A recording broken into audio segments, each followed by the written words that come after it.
This is what we're going to cover today. We're going to talk about, why do most ABM campaigns fail? What is, that in-market intent type of signals that people want to know about, right?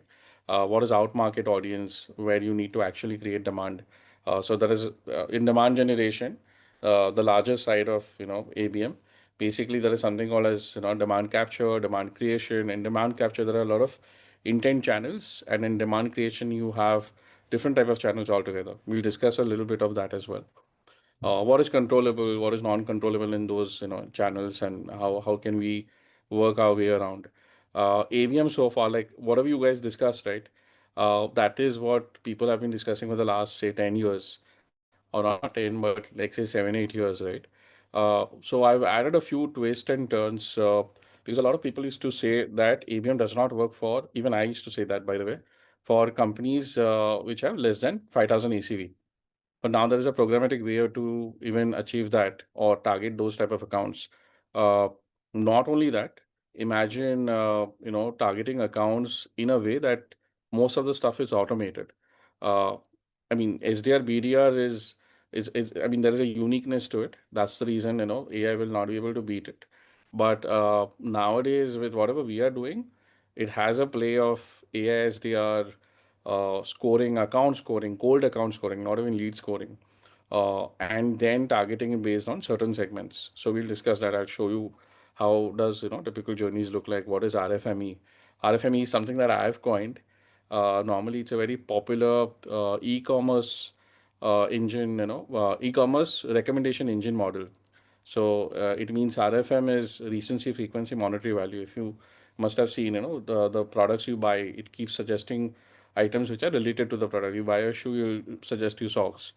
And E is my angle to it. That is engagement, and engagement also. There are a lot of aspects to that. So we'll discuss in detail. I'll show you also what does a sample RFME framework look like, and you can how you guys can build your own. Okay.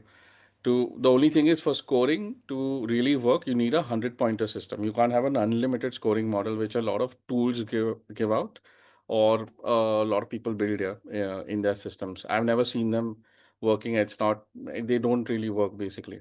And then we'll have questions. By the way, you guys can ask questions in between as well. Okay. I think someone had asked something, right? Okay. Cool.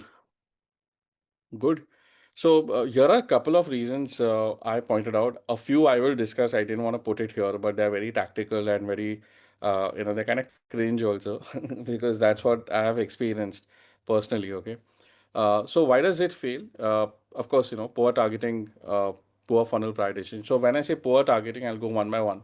I'm talking about, you know, uh, like the webinar team is targeting something else. The SDR team is not in sync with webinar, or the marketing is not in sync with the, sales team. And they're just targeting different lists altogether. Some are targeting growth hiring insights. Some are targeting the closed lost accounts. Some are just targeting accounts that have already been targeted by someone else just like 2 days back. And there's a very random approach. So that's very poor. And of course, that is something that leads to major failure. This is number one reason, by the way. Okay, so I've just categorized it based on what I think are like the most important reasons why it fails. Okay. Second is poor funnel prioritization. Now, this I'll discuss and show also later. This is to do with account scoring. What it means is, for example, if you guys might have an MRE team, okay. Do you know what is an MRE team? Market research executives or those operations guys, who go and data mine databases, or go on Zoom Info, Lucia, Apollo. They'll get some list, they'll filter it out, and they give it to the SDR, BDR to do a cold outreach, right? This is a problem because the thing is they've been given certain instructions that you see these particular things. For example, an MRE needs to find B2B SaaS accounts. The first thing that they're going to hunt for is a demo button on any website, right? That's a filtering criteria. I'm just giving one example. There can be multiple other things that they might go for. But imagine they just do that and they come back, and they might just get you competitors and partner companies as well in the list. And because you have to target, you will end up targeting, right? That is the first thing. Second is, you give them 5,000 accounts to mine, they'll actually get them, and they'll again give it to you as random as possible. The problem is you do not, I mean, they might apply basic filters, then you get it, you might apply some basic filters. But then you go sequentially, right? Like you have 5,000 million, chalo 5,000 में से 1,000 is the filtered account list you have. But then you'll go sequentially, like one, two, three, whatever, URL by URL. That is not how it's to be done. You need to go for accounts that are in market, and we'll see how we can find that. Second bit is how do we nurture the ones which are not in market? How do we create that initial dialogue? See, idea is about ABM. Forget everything, forget generating a demo or even engagement. The idea is to get your first basic dialogue. It need not be a meeting. It's just a simple conversation. Like he should get on a call, like not like call as in like a phone call only, but it can be a like a audio note transfer, or it can be like a video. You have sent a video, they have reacted to you. That's your initial dialogue, like your meaningful, conversation on engagement, I would say. Okay, so that's where it starts, and that's why you need a very good funnel prioritization. If it is not there, it will not happen. Okay. Now, this is something I feel I've experienced personally, lack of dedicated resources. Normally, wherever you go, right, you will have one or two people in that ABM team. And sadly, the entire company thinks ABM is a function, and they need to generate XY number of leads, right? It's not that way. Actually, ABM, if you look at it holistically, right, it's more like an integrated marketing approach. It's a strategy, it's a process, it's a different type of a framework. So what that means is you need all the channels that are required to target those relevant accounts. Okay. So this can be, say, like imagine a team where you have two, three SDR. Say, for example, your goal is to target mid-market audience in the US. Mid-market meaning between 500 accounts to say 3,000 accounts. Okay. Employee size between 500 to 3,000. Okay. So that's the target you go for. Now, usually you have one ABM person, maybe one campaign manager, one research guy. That's it. And these guys are the ones who even write copies and uh, run the campaigns, maybe ad campaigns or other stuff, right? So what you might need is like maybe two or three SDRs, maybe one or two MDRs to run, campaigns, especially for registering webinars, like for webinars or running roundtables or other gifting options. Then probably you might need one or two research exec, maybe not two, but just one who knows to how to use Clay or N8N, or something that can scrape data and give you some meaningful information. Uh, Maybe create custom GPTs and all that stuff. Nowadays, even this marketing ops role is getting better and better. So this topic is never ending. I can just go on talking about it, but this is what is not there currently in the market. If you ever join, right, it's very important for certain teams to, in that tandem to say to people that boss, this is required. It's not there today. So till the time you don't become like a head of demand gen or some good position where you can, tell people that, this is the team that is required for ABM, it isn't possible right now, sadly.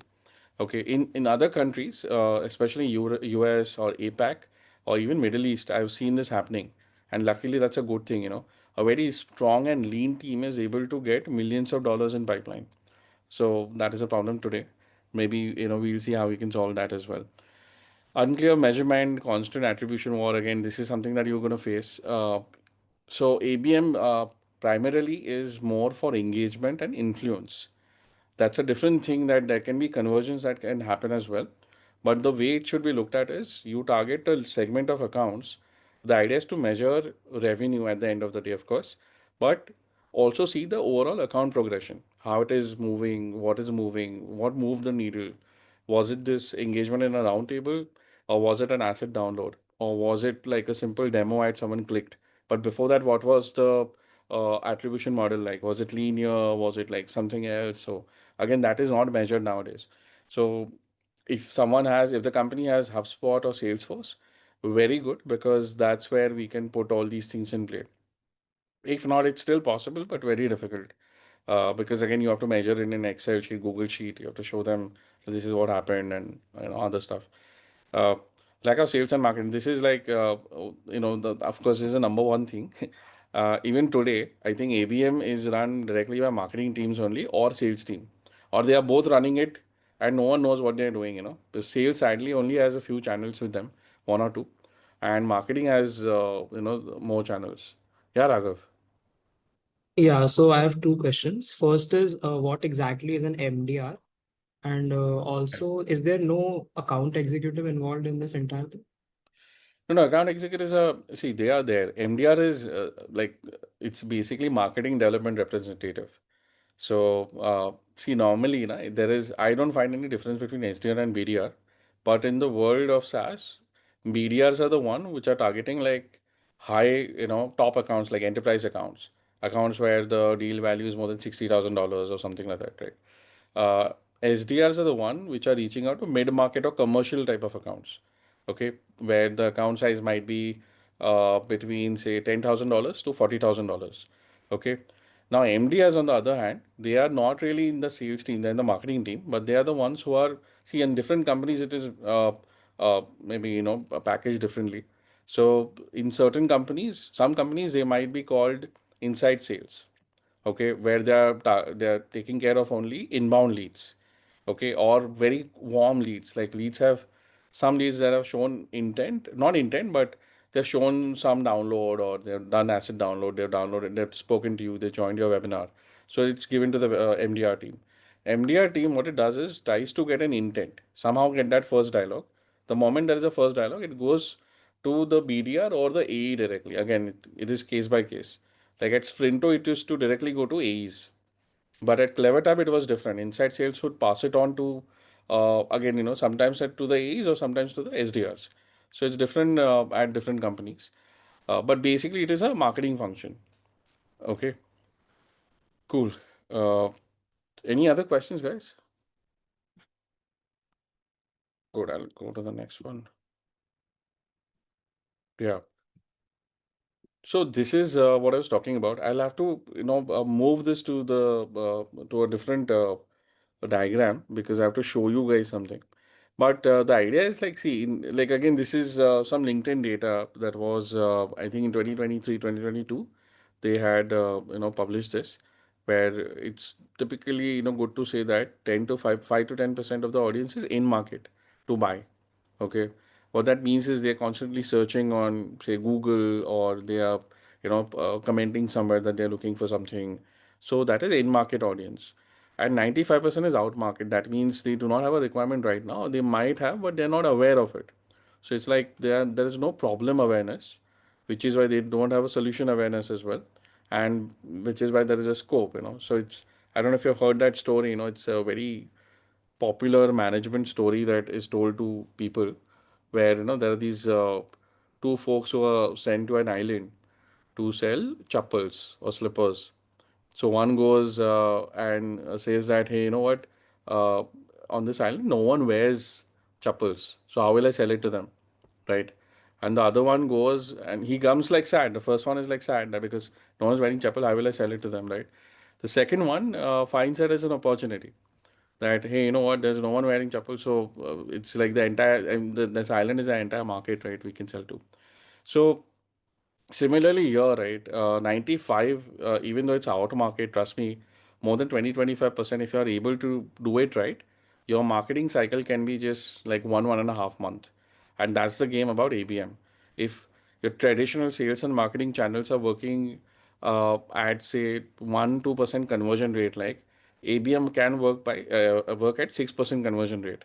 I'm talking from cold to conversion, cold to customer, and I've seen that personally. So that is what is possible here. Okay. Again, when you say, so I'll go to that, that other this thing. I'll show you this part now. See, this is what I was talking about in terms of controllable and non-controllable channels. Okay. So when I'm talking about non-controllable, right, I'm talking about these channels like Google, paid ads, Google search ads, SEO, downloadable assets. Why I call it non-controllable? Because we can't really control the audience that comes to this page. Okay. This is mainly definition based ads. So of course there is 15, 20, 25%, max 30% chance that you're targeting the right audience. Like what I mean by that is if I'm targeting mid-market or enterprise type of audience for my entire ABM campaign, uh, 70-80% of the audience will be SMB. So I can't control, targeting that relevant 20-30% audience more, spending more on them. that I can't control unless and until I'm doing target audience or custom audience type of campaigns, or I'm using a different tool altogether, like demand based, Six Sense, Influ2, Recotap. So that's where you can control again, but that's only display. There is no intent, search intent campaign like how Google has text campaigns, text only campaigns. So that's why these are non-controllable. Again, in typical scenario, whenever a lead is generated here, right, someone clicks, comes to these pages, landing pages, they have a demo button, click on it. It's called an MQL. The moment there is an MQL, usually it goes to the, again, inside sales or MDR team for band qualification or generating use cases. But in most cases where the sales cycle is supposed to be reduced, right, it will directly go to the AE. Okay, again, depends on how structured or how mature the organization is. Bigger organizations where there are regional sales pods and marketing pods, the AEs might directly want to take it because they have a goal, right? They have a revenue goal for that region. So for them, the faster the conversion, the faster they reach their goal. So at Levitab, this is what it was. But yeah, again, different for different orgs. This is the controlled version of it. Now, again, I'll show you like a diagram of, how all this kind of goes hand in hand. Yeah, Raghav. So you mentioned like a 6% cold to customer conversion rate. Is that like an average for the different enterprise mid-market SMB, or like what No. is that numbers? So average is very less. It's still 1 to 2% only. In fact, 1 to 2% is also high. Cold to conversion is 0.5 normally. Again, it depends on which SaaS product you're driving. So B2B SaaS, it's low, like less than 1% or 1%. If it's something that is really needed, and you have a great brand value also, it might be better. So like where does the 6% number come from then? Then I'll show you like what we can do, and so what I'm Okay. saying is, like, for example, the type of campaigns you run, right, the flow of it will help you get to 6%. So Okay.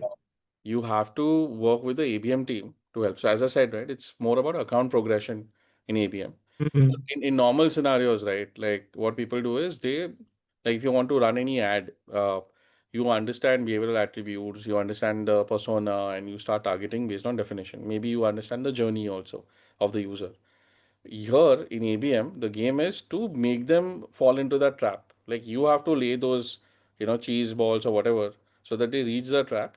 That is A to B. So they have to move in that direction.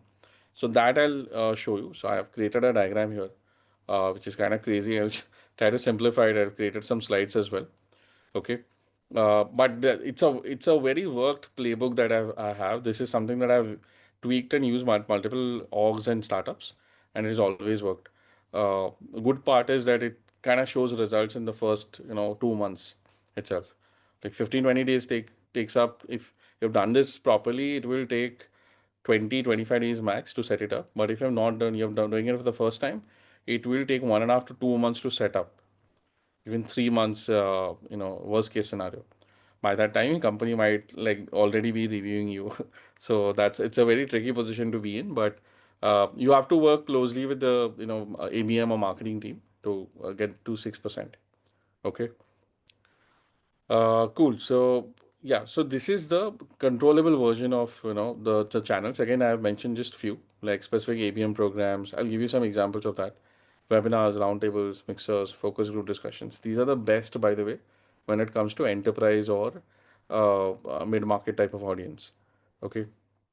And of course, there are multiple things here that I mentioned. There are some channels which do not really get credit, like partners, CS, where they can come referral. Partners also give referral, and there is a outreach to that. Again, this is a beautiful scope here, by the way. I don't know, for some reason, wherever I've worked, SDRs and PDRs ignore partners or partnership as a team. They do not really take only leads from here. I don't know why. Because this is the best kind of lead if you look at it from a angle of referral, right? Those companies are referring their clients to you, which is a very sure shot conversion. So one should definitely take partner leads and try to convert them because they have a requirement. And these partner companies are complementary companies most of the time. So yeah. Okay, cool. So I'll go back to the slide now. So this is what I showed you guys right now. Okay, this is I think what Raghav or I think someone mentioned right earlier. This is that triangle, popular AVM triangle. This is what I used to talk like 7, 8 years back about. Simple as you can see, right? Uh, in simple sense, strategic. Even if you find on Lucia, wherever Zoom Info, Apollo, you'll never find more than 200, 250 top accounts. Okay. If you find it's great, the market might have a really good ICP where the strategic accounts are in abundance, but it's very difficult to find. Second is mid market. Cluster size can be. So when you're targeting now, again, I'll talk about this. So when you're doing one-to-one marketing, you definitely do hyper personalize and other stuff. Uh, so when I talk about hyper personalization, I'm not only talking about doing the random, old stuff that people do, but you can go out of the way. Actually, there is a way to do that. I'll describe a program which was very simple, but it worked for us, and it I think works for every company. Okay. Uh, then there are, so I'll talk about that program right now only, and then maybe if I have a example to show, I'll show that as well. So imagine a very popular ABM program, okay? A lot of people don't know if that's an ABM program. So if you've seen people do podcasts, right? The problem is that a lot of people do random podcasts. They'll invite random people, and the fault that is there that they'll invite them and they'll try to host it for an audience. Now, the audience is not your target audience. The audience, the ICP is the person you're actually interviewing or you're talking to, right? And this type of thing really works. Now, you can have a different setting altogether. At CleverTap, we did something called as Big Chair. Okay. At Sprinto, we did something called as Top GRC Voice. Now, where I'm joining, there is a different thing altogether. It's more like a survey company. So we are trying to build something more in terms of a report. So we can tell that boss, your insights are so helpful, and it's gonna be reaching XYZ audience, and they're gonna feel important. So here the game is about familiarity, building relationship, deeper relationship. Again, this can be automated. There are multiple ways to do that. So there is a score for that also. We call it relationship score. Again, it's based on a lot of other stuff. We'll discuss that. Okay. So it is more about targeting, taking less accounts. 50 normally, see, the problem is whenever you work, right, people want you to get like 50 leads per month. So in India, though, this is not possible to just take 50 and target 50. So you generally take like 500 or maybe 400 if you have more regions. If not, if you have only one region, maybe 100 is a good number for a quarter and you go for it. Mid market now, cluster strategy is basically again you can find now you can create multiple type of clusters. What I mean by that is it can be a vertical cluster, it can be pinpoint based cluster, it can be KPI based cluster, it can be again different type of. So basically when we do messaging, right, there is a strategy that we use. Like we take the persona, and in that persona there are these four things that we try to map. One is challenges. Second is pain point. Pain point is more like an emotion of a challenge. It might sound similar, but it's not. Then there is priorities, and the last one is aspirations. So if you are able to create a very real time now, once you have these things, right? See, one is if you want to generate more leads, that's the goal. You just create very for a cluster strategy. You just go on creating very realistic but generic type of pointers here. Okay, like okay, challenges might be these three, four challenges for all these people. Pain points might be these XYZ. Again, this is a very traditional form.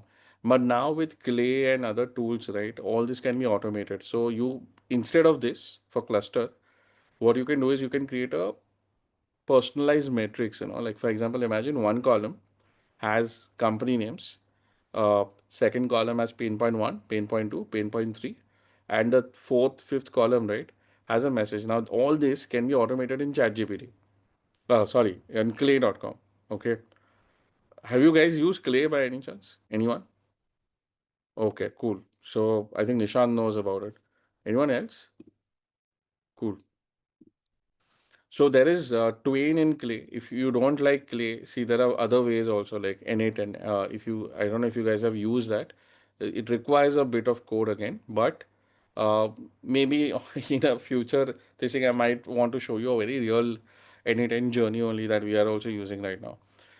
So the way it works is basically, you figure out what is their real pain point. So there are AI SDRs, and you can also nowadays do this as a free thing. Okay, you prospect this entire user, put this in the sheet. With the help of your marketing ops guy, you can automate even in a Google sheet, right?